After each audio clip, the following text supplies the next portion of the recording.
everyone, this is Drunk Mommy. I'm sure if you're like me and you have a sewing machine, you are making masks for first responders, our nurses, our doctors, or your family. If you have a sewing machine, everyone's asking you to do that right now. And this is day, 5,683 of quarantine, and you can no longer find elastic. So I just wanted to do a quick tutorial and show everyone how I am making my ties on my masks. So here is a finished one here.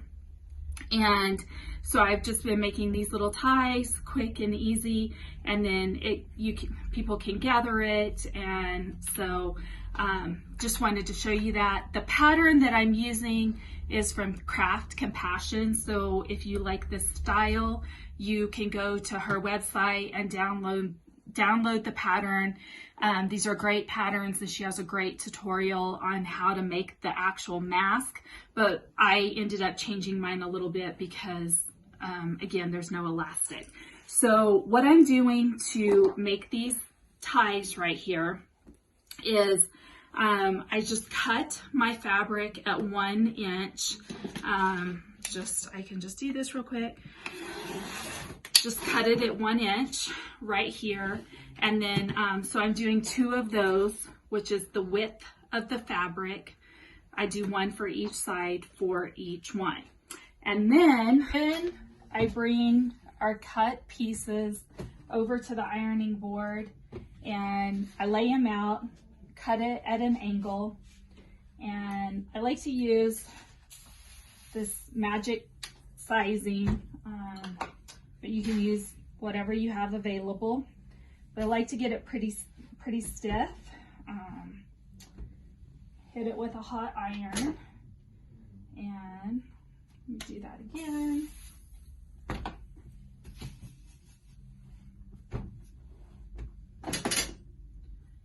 And then just run it into, I'm using the Clover bias tape maker. This one is the size 12. So I just start my fabric in here and see if I can get that. Maybe a little bit more.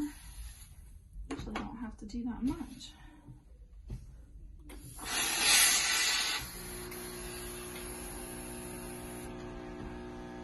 There we go. Maybe that'll do it. Yeah, that feels real stiff there. Hit it with some steam.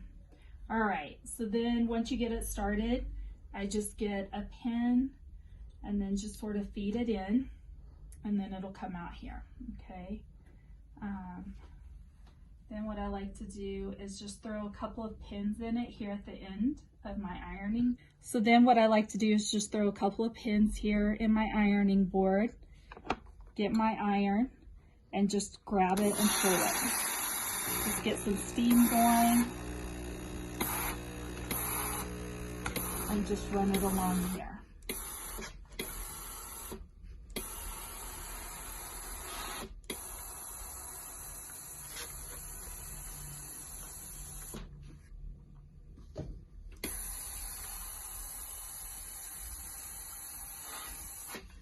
Okay, so once I get that finished, then I just take it and fold it over. It's very thin, very small.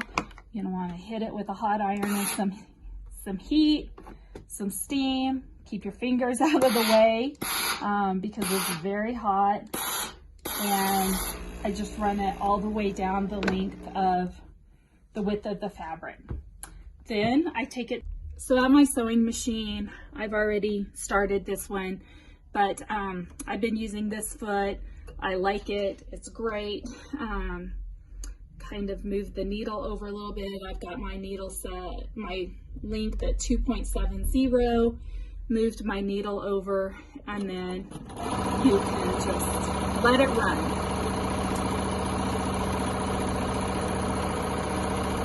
Let it go all the way to the end, and then I'll take you back over to the mask.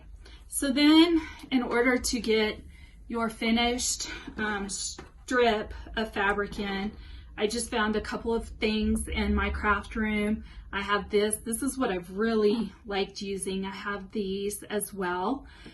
But what I do is just run that right in there, and you could use a safety pin too. Clip the safety pin here and run it down through, but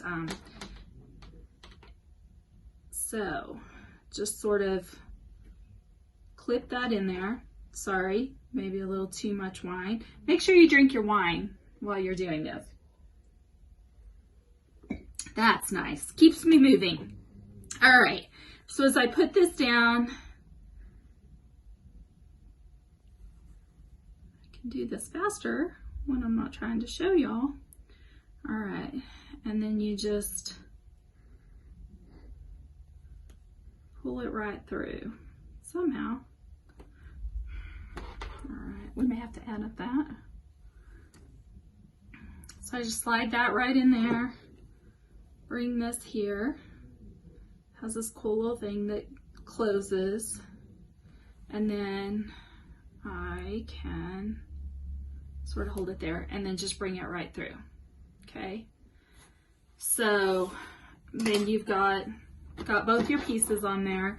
You can even get your threads going the same, or get your stitching going the same way if you want it to be nice like that. And the way that I've actually finished the bottoms is you could take them to your machine, just go ahead and fold it again and stitch it. But again, as I told you, I'm drunk mommy, and so I don't like getting my fingers that close to my needle on my machine. So what I do is just use a little bit of this fabric tack and just throw a little bit of that at the bottom. Throw a little piece on there, fold it, and then go ahead and do it again.